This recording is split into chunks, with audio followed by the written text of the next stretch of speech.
unmute. There we go. Apologies for those who are online. I didn't realize we were muted. I hope you can hear me okay now. You haven't missed anything important. No,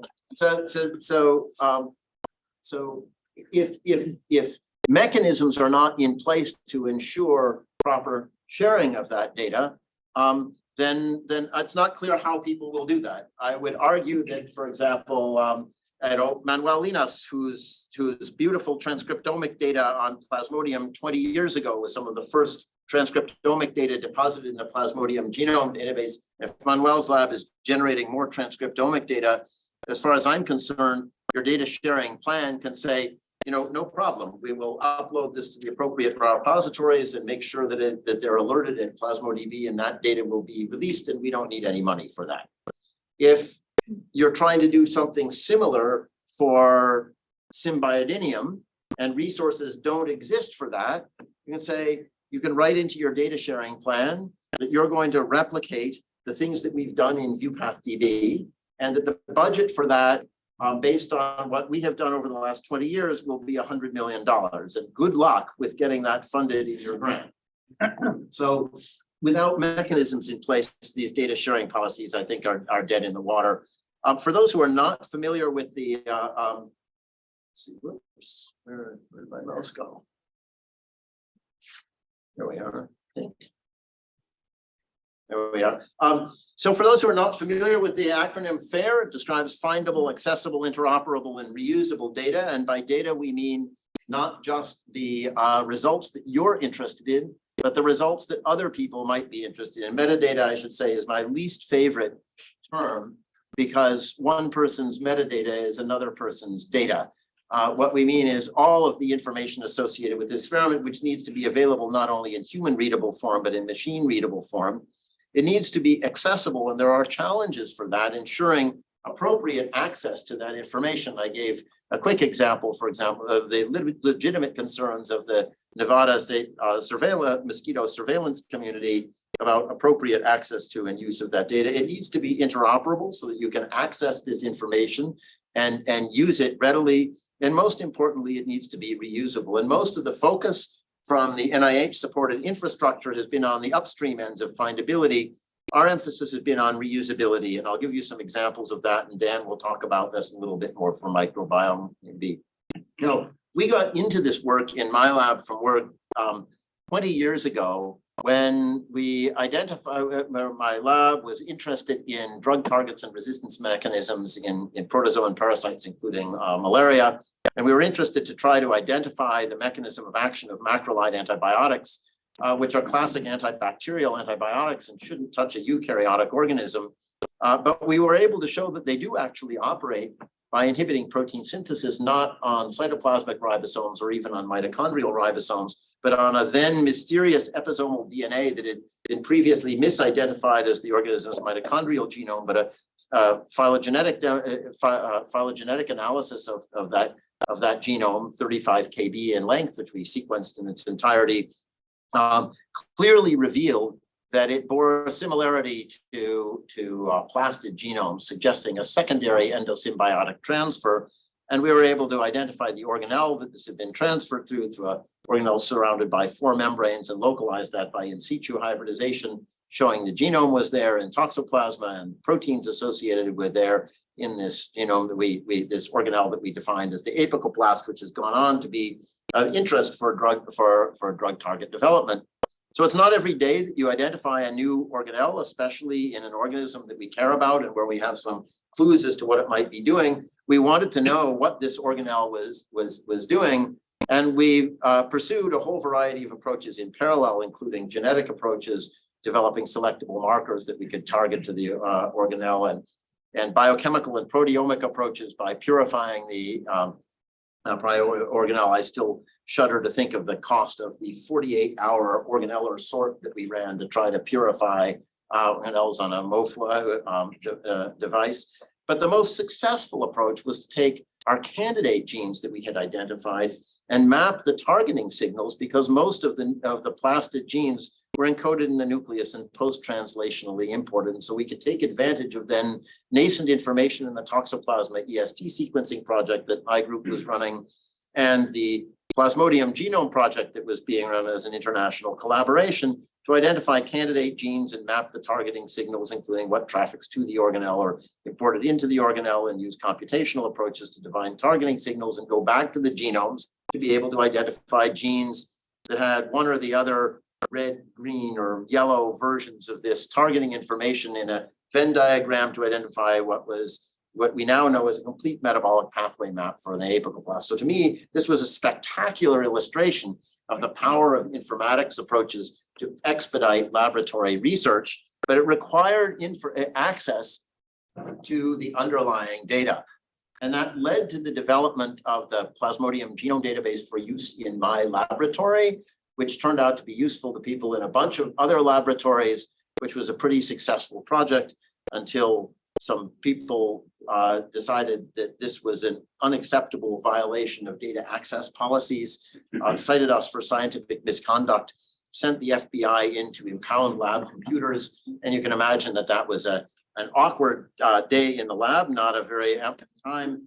What I think of as the bad old days of the genome wars, in which it has not always been true that data has been broadly accessible in these areas. I got in a lot of trouble for writing an editorial in the Human Genome Issue of Science about data sharing policies, but feel some vindication now that 20 years on, these questions are really no longer open questions. And our solution to this has been the Plasmodium Genome Database, which has been expanded over time to encompass other organisms, as I've mentioned. And I will not take the time to read over the philosophy for this, which has remained unchanged over 2 decades, which is that our goal is to try to incorporate and integrate and analyze diverse data, allowing users to ask their own questions. And we've been pretty fortunate in support from this from a variety of places. So there are now thousands and thousands of data sets that are accessible, which cannot simply be presented in sort of flat file encyclopedic format. If we look at a genome browser view here for toxoplasma, there are thousands of tracks of evidence which might allow me to look at a gene I'm interested in from the standpoint of the genome itself, and transcriptomic data, and single cell expression data, and long read expression data, and comparative genomics data, and population polymorphism data from hundreds of isolates that have been sequenced around the world, and comparative analyses, and all of the kinds of things that you might be interested in exploring. So in addition to showing whatever we know about gene X, we've also tried to put together intuitive user interfaces that allow users to ask for genes that are of interest. Here from a work of a graduate student in my lab several years ago, interested in kinases that might be involved in signaling processes in these unicellular organisms, but instead of being intracellular signaling molecules, are secreted out into the host cell where they might manipulate host pathogen interactions. And this was pretty successful for her, led to some nice publications. But what this computational approach allows us to do is to immediately change our search not for kinases to phosphatases, propagating through there and launching the PhD research of other investigators in other labs. Here's another example, not from my lab, but from an international collaboration between students working in the Gambia and Kenya and their advisors in Kenya and in the UK, to try to identify candidate blood stage vaccine antigens for targets for Plasmodium, based on genes that are turned on at the right time and place and have signatures of selection and expression patterns and various other features that they are of interest.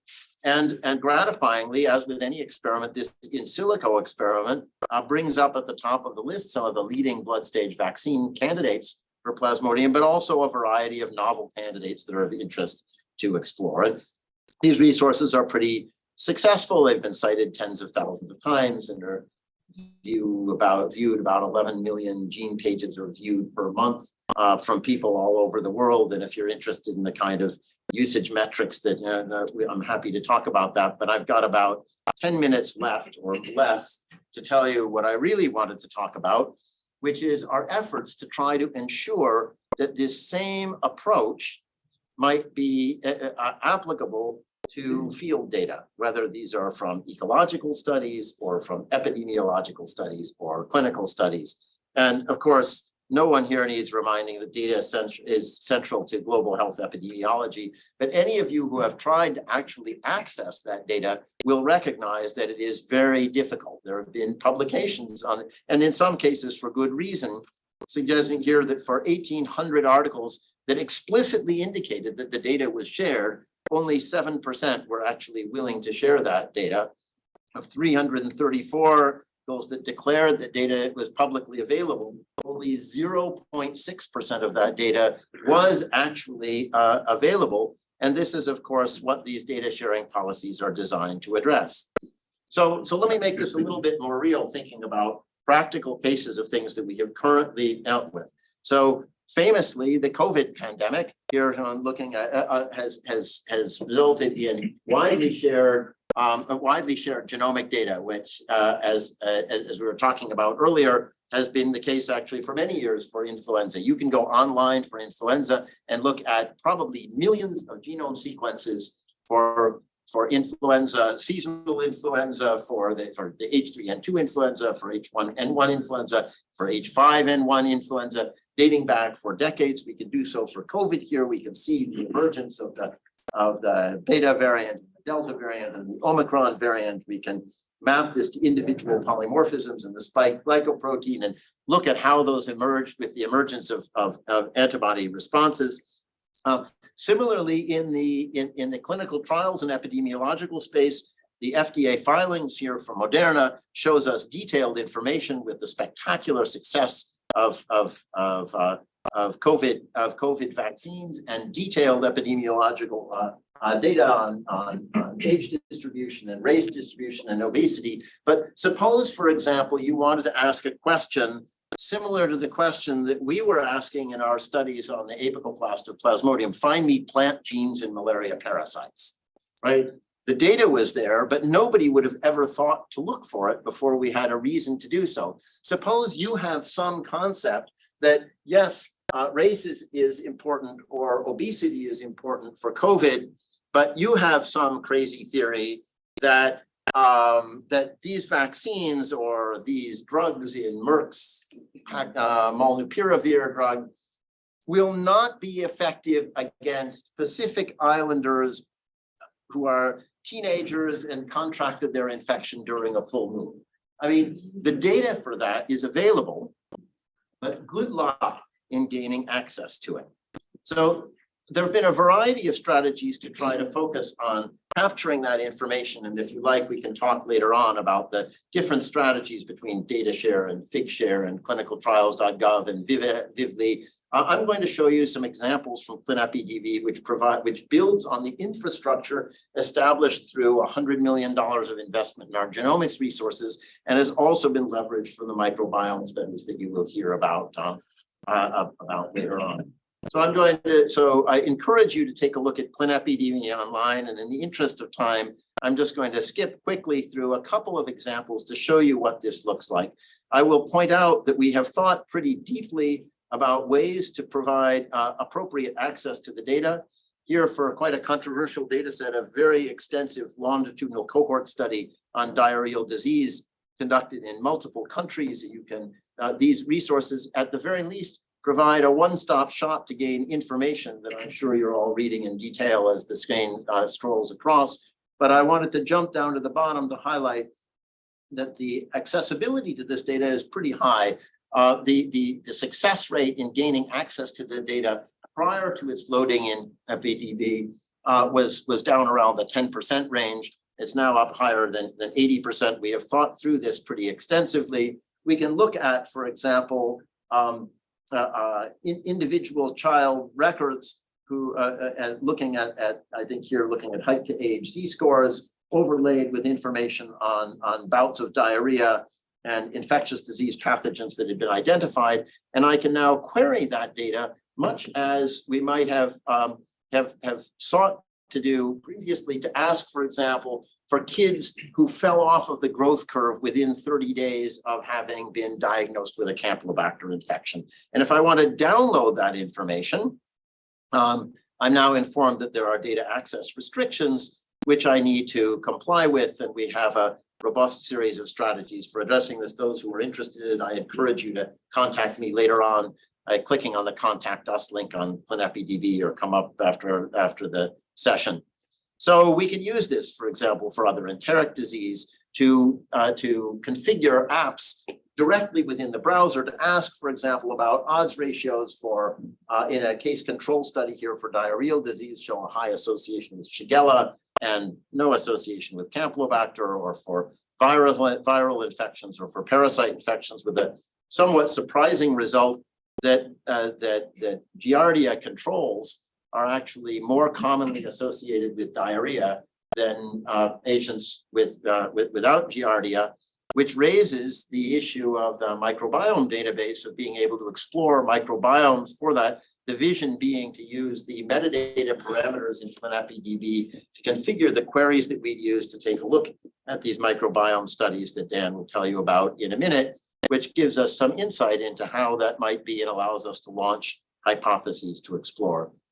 So just a couple of closing illustrations of how this works for specific data sets loaded into ClinEpiDB. Here is one of these query strategies that you'll recognize graphically, or I won't really be able to read, in which a field site investigator working in Eastern Kenya, not somebody in Eastern Uganda on the Kenyan border, not somebody in my lab, but a site manager for the study, was interested to ask, in this area of very high endemicity of malaria with infected mosquito bites on the order of daily, whether kids who live in traditional homes and versus more modern housing have different exposure to malaria as assessed by the detection of asymptomatic parasitemia, presumably through the emergence of functional resistance.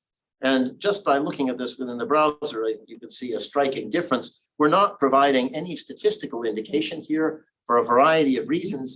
This is really just a hypothesis generating tool, allowing them to download the data and explore that through more rigorous statistical approaches. Here's another study from the same group, highlighting in their publication the availability of this data. You can see over on the right what they've published, in this case, looking at the prevalence of asymptomatic parasitemia as a function of age and over time. But I think you can also make out that an individual link here allows you to dive in to look at this data and twiddle the knobs yourself to ask how that is affected by the housing you live in, or proximity to a health center, or source of water, or socioeconomic incomes, or I don't know, the phase of the moon or rainfall, whatever it is you might want to look at.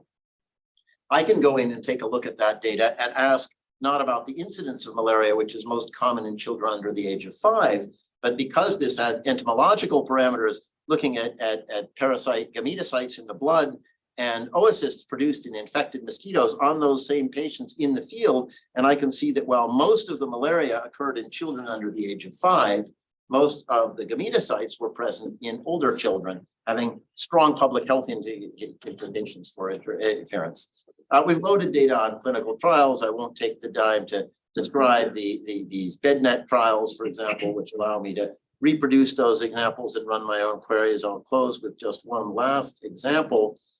Looking at data from a surveillance study in Uganda here, involving millions of data points, 5 million samples over more than a decade from districts throughout Uganda, and I can configure my queries to be able to look at the incidence stratified by different age to demonstrate that nationwide, the age of malaria the age of kids presenting with malaria has increased, presumably as an indication of reduced exposure to the parasites and longer latency for the acquisition of functional resistance. Now, this is a nationwide analysis which is subject to all kinds of confounders, and I can then dive in to look at individual sites, overlaying information on BedNet distribution and spraying campaigns. And I will close by pointing out that when I took this information and shared it with colleagues at the Ministry of Health and with the principal investigators on the grant here looking at one region in Uganda, I liked the responses so much I took snapshots of it on my screen. You can see that what I shared on the right, and this was a comment from Grant Dorsey saying it, very cool, actually a great way to show that it's not always about children under 5 years of age. And I went on to describe how I'd done my configurations and why. And the comment that he is at the bottom, you just realized that you've generated something in a few minutes that's taken us years to prove. I didn't discover this here. I knew what I was looking for, but the point is it's an exploratory tool. Now, we could talk for a long time, but won't, about what it takes to build a production resource. And this is the result of a pretty large team But I'm coming up on I'm actually past the end of my time, so I'm going to pass the on over to Dan and let him do the to tell you more about the particular how this infrastructure has been leveraged for the particular questions you want to look at. So why don't we, Dan, why don't you come up and shift over to what you're trying to do? If there's a quick question while Dan is getting set up, I'm happy to, McKay. Just roughly in ClinEPDB, what percent of data sets would you say are just free access, no application, you can just click download? It's hard to say because the process of gaining trust with people doing this, especially in years-long trials, can be many years long. So I would say we have had discussions with hundreds of studies, of which we have data from maybe 100, of which probably 60 are loaded, and maybe 15 are available without restriction. Another, so those 60 are loaded. They're about a third of them are fully, freely, publicly available, often in advance of publication. About a third of them are accessible to look at aggregate data, but if you want individual data sets, you have to submit a data access request. And about a third of them always require a data access request. And that data access request can either be passive approval, that is, principal investigators have 72 hours to object or it becomes available to you, and about half of them require advance approval. So the trend is in the right direction. We are a long way from where we stand with the genomic data sets now, and I'm hoping it doesn't take 20 years to see that better, because I want to live to see it, and I don't know if I'll be around in 20 years. But I do think that the trend is absolutely in the right direction. In particular, as I was just describing to you, that data I showed you on surveillance from the Ugandan Ministry of Health, we had loaded sort of under the radar a year ago. The Ministry of Health was pretty happy with it, but I couldn't have shown it to you at the ASTMH meeting in November. They've now been comfortable enough with it that they allow me to show you that data, but you still can't download it. My guess is that you'll be able to download it with a data access request in 6 months' time. There are a bunch of Ugandan national regulations that we have lawyers working on now. Is that thing? Yeah. So thank you, everyone. It's great to be here. I have to say this is a couple firsts for me. I've never done a tag team talk with my old PI. Which is pretty cool. And I've never been to Penn State, so lots of firsts, and it's great to be here. So I'm going to dig in a bit more on some of the topics that David touched on, particularly this idea of fair data access, but particularly focused on microbiome data and metagenomics data, and frankly, some of the challenges we faced in my lab. So as David alluded to 20 years ago, PlasmoDB was built to address problems they were having in their lab, struggling with how to access and interpret large amounts of data. In much the same way, we were sort of facing similar issues, but with respect to complex microbiome experiments that had metadata, maybe clinical metadata, but also had multiple assay types. And so coming from David's lab, it was very clear that a database approach could be really helpful in this respect. And one thing we have at Penn that's really useful is there's a significant amount of infrastructure, really production quality software engineers and database developers that can stand up a site pretty quickly. And so with that kind of foundation in place, we started to think about what we wanted to do. Now, I'll just preface all this by saying my lab has this general interest in the microbiome. Yeah, you might want to share the Zoom controls if you share the Zoom. Hide the Zoom controls. You go to those three dots on the up for people who are looking online. If you go to the three dots, you can hide those controls. Hide video panel. There we go. Great, thanks. So my lab has this general interest in the way the microbiome interacts with and is impacted by infection and inflammation at barrier surfaces. And we're particularly interested in how some environmental factors can shape that interaction. The two environmental factors we find ourselves thinking about the most these days are early life colonization events and how these sort of keystone colonizers can influence gut physiology or skin physiology and disease development later in life. And we're also interested in diet, a real sledgehammer when we think about impacts on the microbiome. Because I'm at a vet school and because I've always actually been trained in this sort of One Health perspective on science, this idea that animal, human, and environmental health are all pieces of the same public health puzzle. We take a pretty interdisciplinary approach to study these topics, often leveraging large animal models. We use pigs, a swine model, for studying early life colonization events. What are the first microbes that get into the gut, and then how do they thrive there? And we have a really interesting canine model for spontaneous disease development, particularly for inflammatory bowel disease, that's completely resolvable by diet. And so that gives us a chance to look at diet in the context of a disease where we know the microbiome is really important. I'm not going to talk about any of that today, but I'd be happy to come back some other time and tell you about these more sort of ag, vet-oriented microbiome projects. But in the process of doing that work, I'm not a veterinarian, I'm not a clinician, an MD, but I need to work with a lot of clinicians. And between my lab, the people often generating these samples, working with the pigs, working with the dogs, working with human patients, we often run into this disconnect that's really hard to address. And so you're all probably familiar with this workflow. We have a physician or veterinarian or a postdoc or grad student generating some samples. Maybe those go to a core facility, maybe they're processed in your own lab. And then that data is handled then by some data scientist or bioinformatics team. And that workflow seems to work pretty well, but the disconnect really happens here, which is there needs to be this dialogue between a data scientist and the person who originally had some question, some hypothesis.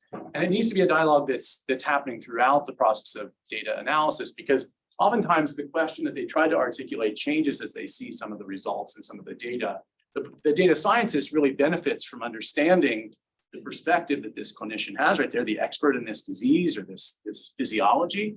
And the physician really benefits from knowing a little bit more data science, right? So this gap often has multiple hurdles to bridging.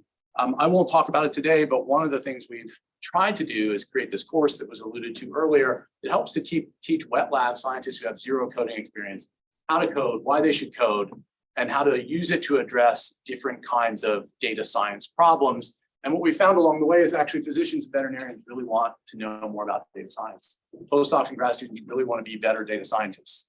And so the activation energy is actually there. They want to do this, you just have to give them the tools. So I won't talk about that course now, but it's something that I spend a lot of time thinking about. So in order to try to help bridge that gap between people generating the data or trying to generate hypotheses and the people actually with their hands in the data, we turn back to this idea that I had sort of grown up in scientifically of databases as tools, particularly web-based databases that don't require command line interfaces to query. So this looks very familiar to ClinEpiDB that David just mentioned because it's built on the same infrastructure. And so rather than give you a live demo in the interest of time and keeping things moving, I've kind of got a video that's going to play here while I annotate it. We'll see how well this works. I haven't done this before. So let's see if that plays. So first thing to notice, we have these cards. Each card is a study. So everything's kind of collected under this one card. You can't trade them or collect them. They're all there on the website, but they have that same idea of a single card representing a study. On MicrobiomeDB, this represents about 35,000 samples roughly spread across 30 studies. How do we pick those studies? Which studies are there? I'm happy to elaborate on that later. But basically, we try to pick big keystone sort of consortium studies that we think are important to the microbiome community. We might be wrong. So if there are data sets out there that you'd really like loaded into so that they're more accessible, more fair for the microbiome community, we're happy to have that discussion. Actually, would love to have that discussion. One really advantageous part of this is that all this data has been uniformly processed through the same bioinformatics workflow. It doesn't matter what lab generated the data originally. We're taking the raw data, so you don't have to. We're processing everything through the same pipelines, whether it's Chime for 16S or Metaflan for metagenomics. Standardization of data analysis is really, really important if we want to compare across studies.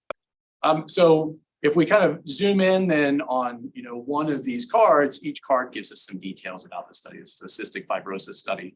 So we can scroll over and I'll focus initially on diabamune. Diabamune is a big Broad Institute study that spanned 3 different countries. It had 16S, it had metagenomics, lots of big high profile papers that spun out of the diabamune study.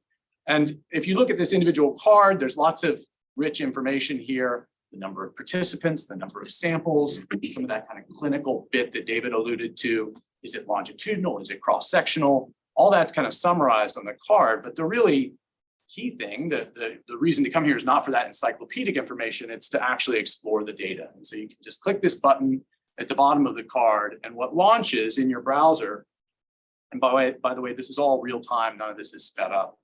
What launches in the browser is this exploratory tool that's actually quite sophisticated and is very actively being developed. This is, there's a lot of exciting changes and developments coming to this.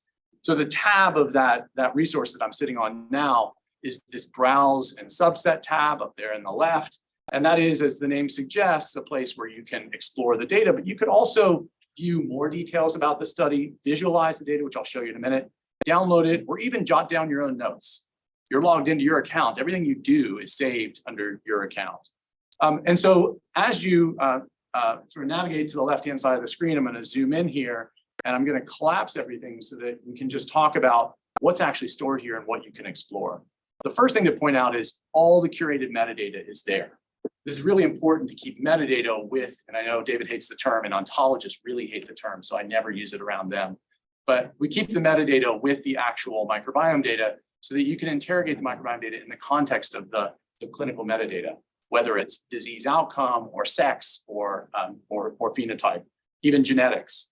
And so that requires a team of ontologists so that if somebody called something stool and someone else called it feces, those get mapped to the same ontology term and they're displayed in the same way on the website, all with a capital S or all with a lowercase s. These kinds of very frustrating things when you're trying to clean data. But in addition to the metadata, we also have assays. So in this case of diatomune, metagenomics and 16S, and all of that is accessible here. And so not only do we have access to the metadata, but we then have the ability to store results from multiple assays, right, integrated in one place. In this case, 16S and metagenomics, but it could also be metabolomics and transcriptomics. We can store all that data here. So we've integrated all this data, but we can also then integrate actual analyses. And what I mean by that is for metagenomic data, right? There's lots of ways you can process metagenomic data. There's lots of meat on that bone. You can run it through Metaflan to get taxonomic data, great. You can run it through Human, something like Human, to get functional potential, what bacterial genes are present in the population that might tell us something about what the population is doing. And we even have custom analyses that we've developed, like Corral, that help us identify microbial eukaryotes in metagenomic samples. And so not only are we integrating different assays, we're integrating the outputs of different analyses already run, ready to go out of the box. Okay, so what do we do if we have all this data there? Well, just like you do on Amazon, when you search for something, we can search for something here, in this case, bifido. And when we do that, we see we get results across many different areas of Amazon. We get the pathway, the bifidobacterial shunt, right? It's a metabolic pathway, it's a unique pathway that bifidobacteria use. We get the kingdom, phylum, class, order terms that had bifido in the name. And then we get all the species of bifido that Metaflan detected in this diatomune study. Clicking on any one of those, like bifidum, gives us a distribution of bifidum across thousands of participants in this study, which we can then select and say, you know what, I only want participants that had a lot of bifidum in their gut. And I can be very specific or very general about how much I'd like. That creates a filter that I can then expand on. Maybe I only want children of a certain age, so I could then search age in the upper left. And I see my age metadata variable. I click on that, I get a new distribution and can't see stuff, so I'm going to toggle the log scale. And already, you know, even though I wasn't trying to find this, it's pretty clear that bifido is very biased towards very young children, right? I don't have any data, gray, for any of the older children. The only data left after I asked for high bifido levels are very young children. These kinds of very quick inferences you can make. I could filter on age and take just some of the youngest kids if I wanted, and that now adds another filter. I could stack as many of these filters together, click between them to revisit them, right? Very easy to kind of create your own structured queries. Okay, so that can go on as much as you'd like for as many studies as you'd like. And whenever you go back to the landing page and you go back to that original study you were looking at, you'll now notice that something's there that wasn't there before. You now have your analysis stored. You didn't have to actually save anything. You didn't have to do anything. It's just automatically saving all the time. And those can be saved or shared with anybody. And they're always stored under your account, but you can invite people to collaborate. It's very easy to work together with people. Okay, so that's an example of how you can search the site. But we always get the question, well, what about my data, right? Like, that's great that you have diabimmune there, but I don't care about diabimmune. I care about my particular microbiome data set. So we also developed a way for users to just upload their data and keep it private, right? Ongoing study, not ready to publish. You can just upload a biome file. And if you don't have a biome file, because right, this is built for people who don't do bioinformatics, then you can process your data through sites like Nephilim, which is an NIH NIAID site that processes raw sequence data for microbiome studies. And when your data is done processing on Nephilim, you get this, I'd like to just analyze my results with microbiome DB, and it sends it to your account. It's a sort of pre-authenticated handshake that the two sites do, and the data just appears in this private data set page. This is my data set page of just examples we were working on recently. And I know who made it. This was an undergraduate in my lab who's able to analyze microbiome data because she can just use the website. And I can see she shared it with me, right? So it makes it very easy to do the same things I just showed you from diabimmune with your own data. So we think this helps you get from this deluge of data down to something that's actionable that you could then generate a hypothesis with. But in order to actually get to this point of actionable data and hypothesis generation, data visualization is really, really key. And everything I just showed you, really not as much about data viz as it was about filtering, searching. So I want to give you an example, and this is my last little demo video of how that works for us on the site. This is an area that's very actively being developed.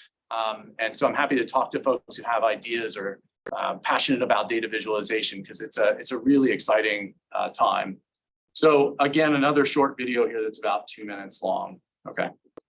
So I'll pick the human microbiome project, phase 1, V3, V5 region sequencing, if you care about that. So 16 data. This is about 6,000 samples. So this is a big microbiome study. And again, everything I'll show you is real time for data visualization. So I showed you this page already. I'm not going to browse and subset my data at all. I'm going to jump over to that visualize tab and show you that I can now create a visualization, and I can create visuals based on analyses done in alpha diversity, using alpha diversity metrics, ranked abundance, relative abundance, who's in my sample, beta diversity, distributions, and more. And these allow me to think about analyses and the kinds of plots that I want to get out of them, okay? And we're expanding this sort of menu of options for data visualization already. So I'm going to choose the beta diversity analysis. I think this is a good example of the power of these apps. This is 6,000 samples, and I'm going to do a beta diversity analysis right here. We can configure the app, and you see everything below is grayed out. So you have to configure to get the next step, right? And then you have to do the next step to get to the next one. Very sort of linear thinking. So we do that. We say, okay, I want to, I don't trust species level for 16S. Let's do genus. And I want to pick a method. Let's do Bray-Curtis or Jacquard or Jansen-Shannon divergence. You pick one. And lo and behold, now it turns out I didn't have to do anything. I'd actually not even allowed to click this button because somebody before me ran that analysis. So we have a whole caching system. So if anyone did that Bray-Curtis analysis of that data set, it's cached, and I don't need to run it again. I just retrieve it from the cache. So this is an example of where the data set actually works better as you get more users, because it's more likely that the thing you want to do, somebody else already ran it and it's cached and ready to go. So that's great because I don't have to wait a couple minutes for a pretty complex analysis to finish. It's complete, and I can just scroll down, and there's my beta diversity analysis of 6,000 samples.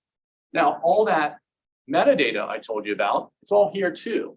It was passed to the apps and it's ready to go. So if you want to color by sex or disease status, or in the case of the Human Microbiome Project, maybe I color by body habitat, right? That was the big part of this paper. Different microbial communities in different habitats in the body. You can now see, we have oral cavity looking really different than everybody else. We have the colon down here, and then skin and vaginal mucosa share a lot more in common than do these other sites, right? And you can really dig in. The more metadata you have, the more visualizations you can kind of iteratively do. So this really helps with hypothesis generation. And if I wanted to, I can change little visual aspects of the plot, make the points darker, But I can also go back to my Visualize tab, and I now have this little thumbnail kind of hanging out here. I can go ahead and copy it, launch it, tweak it, and have slightly different versions of the same kind of analysis, maybe Jacquard instead of Bray-Curtis, right? Maybe colored with sex instead of with body habitat. Now that one wasn't done.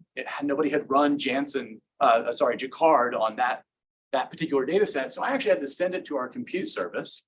But that didn't take long. We have a really interesting and powerful compute system that runs these jobs.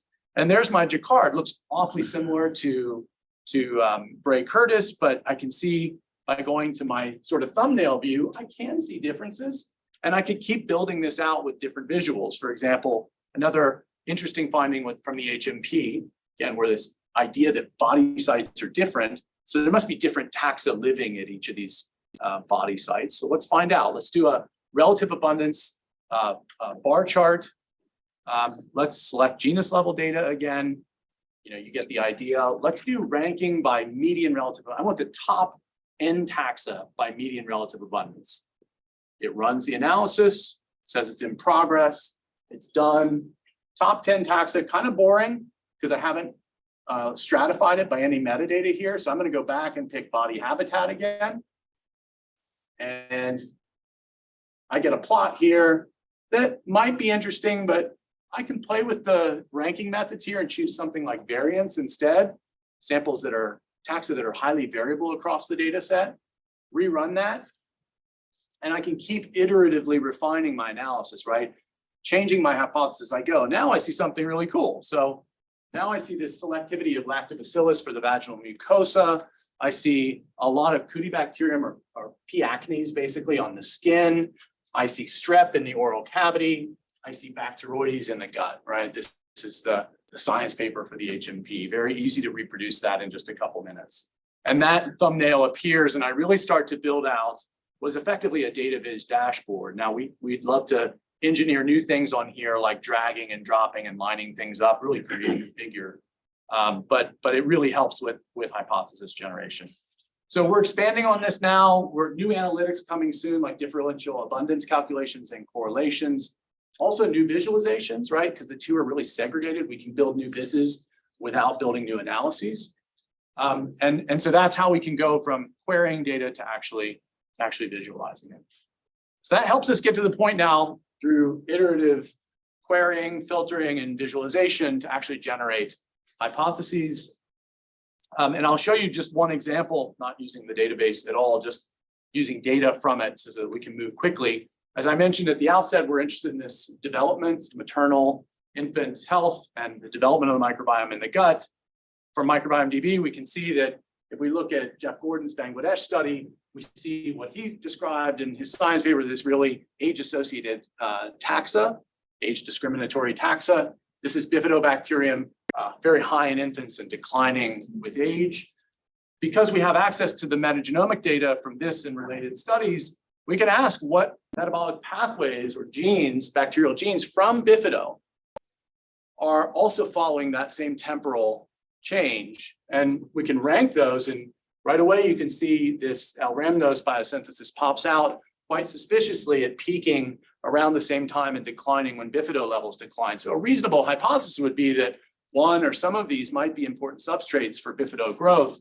And of course, right as we were thinking that, somebody publishes it, it's a gut microbes paper that L-rhamnose is an important substrate for Bifido, and they can knock out a gene in Bifido and show the precise mechanism by which the bacteria utilizes this, and that the ability to use that substrate for energy is important in its ability to suppress C. diff, right? And that's fine, good for them. I think the idea more generally is we could use Microbiome DB to scale up these kinds of questions to find correlations between longitudinal data, taxa, and their metabolic potential, whether it's through metagenomics or metabolomics, and really do this kind of idea of rational design of prebiotics, right? Finding substrates that could support the growth of what we think are important, beneficial gut bacteria.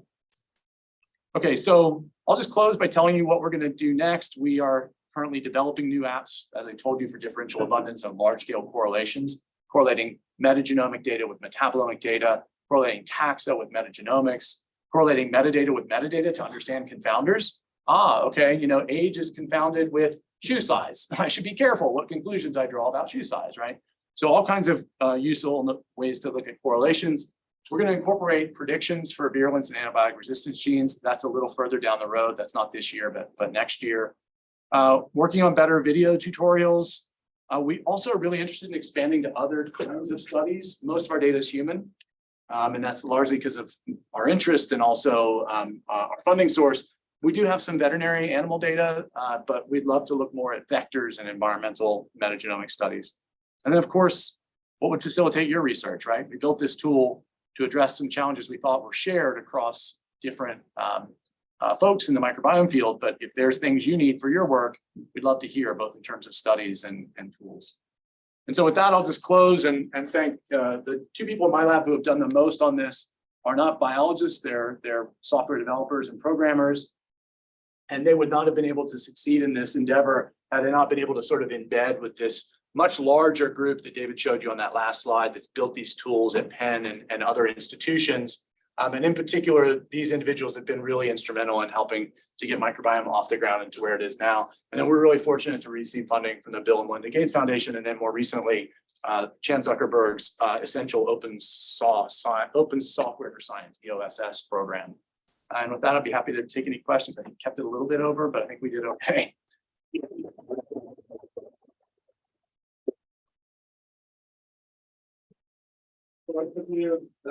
Dave, I wish we had more time, and maybe we have time if you want to take for one quick question, ideally from a trainee. But if anyone else has questions, feel free to get in touch with Dan or Dave later on. Yeah.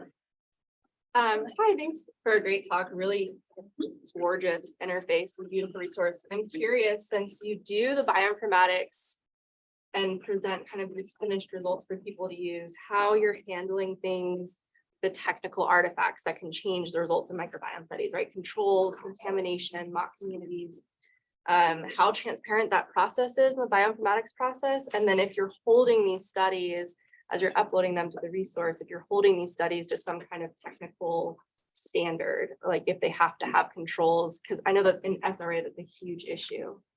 Yeah, no, those are all great points. Unfortunately, a lot of labs still don't use mock communities and standards when they do their microbiome sequencing. It's not a requirement for many of the journals. Not that that should be the reason you do it or don't do it. You should do it because it's good science. So a lot of the studies we have loaded on the site did not have mock communities with them or some of these other standards.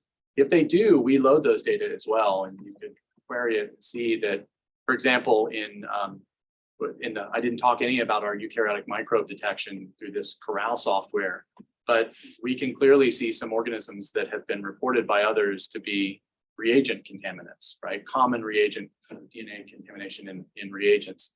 And so I think as we start to get a better idea of what those contaminating microbes are, you can imagine tools that will filter, right? So if somebody wants to look for evidence of contamination, that could be an app, or if you have negative and positive controls in your study, you could use those within an app to sort of subtract out background.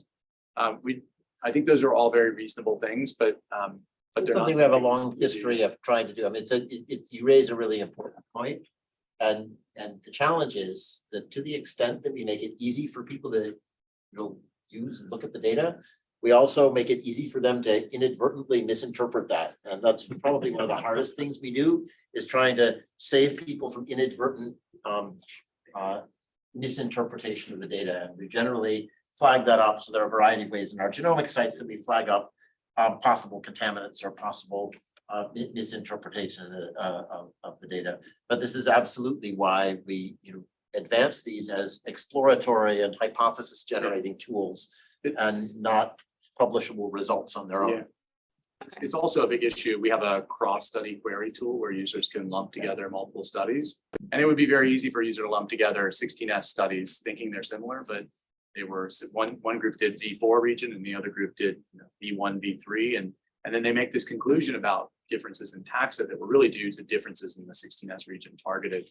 So I think it's a great question. Lots we could do in that space to kind of help users do the right thing. But some of it's proceed at your own, with your own caution. Gotcha. Yeah, that's a great way to state it. Yeah, the interpretation. Thank you. Well, thank you again. Thanks. Now we're gonna hang around for a bit, so if you wanna approach them, feel free.